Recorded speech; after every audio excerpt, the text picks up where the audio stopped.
Yo tout le monde, c'est Shadik et aujourd'hui nous avons eu des informations ultra importantes qui répondent à quasiment toutes nos questions de ces derniers mois, sauf la fameuse question quand est-ce que sort le jeu final Inazuma Eleven Victory Road, même si on a eu quelques informations à ce sujet. Commençons sans plus tarder avec l'information que beaucoup de gens attendent, la date de sortie de la bêta sur les autres plateformes.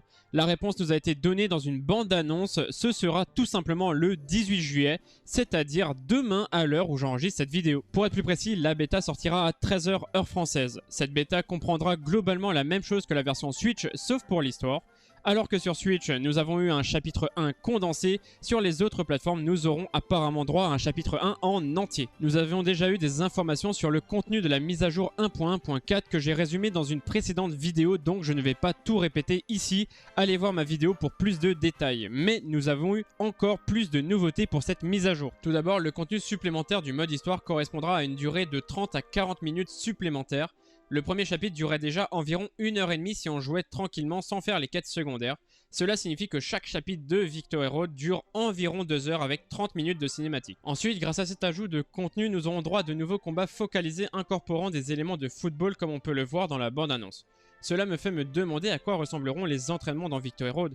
Dans les anciens jeux, lorsque tu allais sur l'éclair pour t'entraîner, cela augmentait ta force aléatoirement.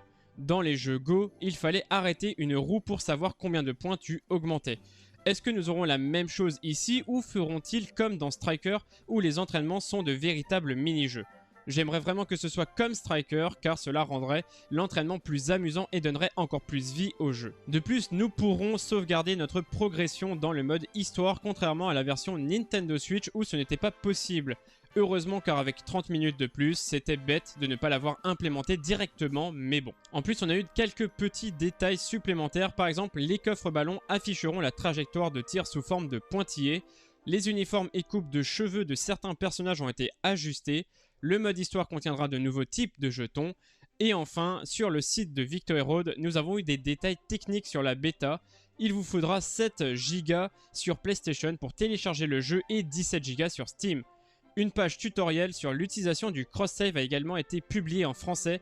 Je vous mets le lien dans la description si vous voulez aller voir. Il vous faudra un compte Epic Games et un abonnement Nintendo Online. Mais ce n'est pas tout car nous avons eu aussi plus d'informations sur leur fameux tournoi officiel, le Inazuma Eleven Victory Road Tournament Beta. Comme nous avons pu le voir lors de la dernière réunion des ambassadeurs, le tournoi se tiendra exclusivement au Japon et seuls les résidents japonais peuvent s'inscrire. Je ne vais pas vous expliquer comment se déroule le tournoi car vu que nous ne pouvons pas y participer, cela ne sert à rien. Je vous mets en description le site du tournoi qui explique tout.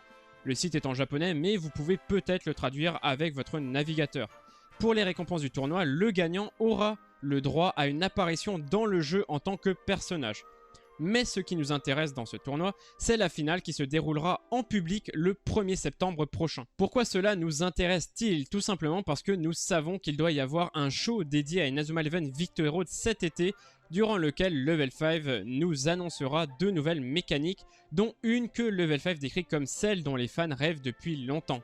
Ils annonceront également des projets autres que le jeu, donc nous pouvons espérer un animé fait bien évidemment par MAPPA, mais surtout ils annonceront la date de sortie du jeu final ainsi que la feuille de route, donc la roadmap pour la première année.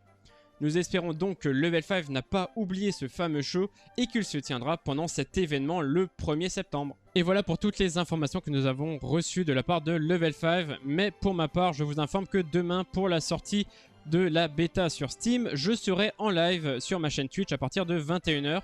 Durant ce live, je ferai bien évidemment tout le premier chapitre en entier. Je l'avais déjà fait pour la version Switch et la vidéo, enfin la rediff est sur ma chaîne YouTube, mais il n'y avait pas tout le chapitre en entier. Cette fois-ci, bien évidemment, il y a le chapitre en entier et pour ceux qui ne pourront pas être là pour le live de demain, n'ayez pas peur, je ferai une rediff, enfin je mettrai la rediff sur ma chaîne YouTube. Dites-moi en commentaire si vous la voulez en entier ou si vous la voulez condensée avec en priorité les nouveautés de l'histoire. Mais sinon, sur ce, n'hésitez pas à partager la vidéo à vos amis si elle vous a plu. Et n'hésitez pas, bien évidemment, à vous abonner à ma chaîne YouTube. Et sur ce, je vous dis à dans une prochaine vidéo. C'était Shadik. Ciao!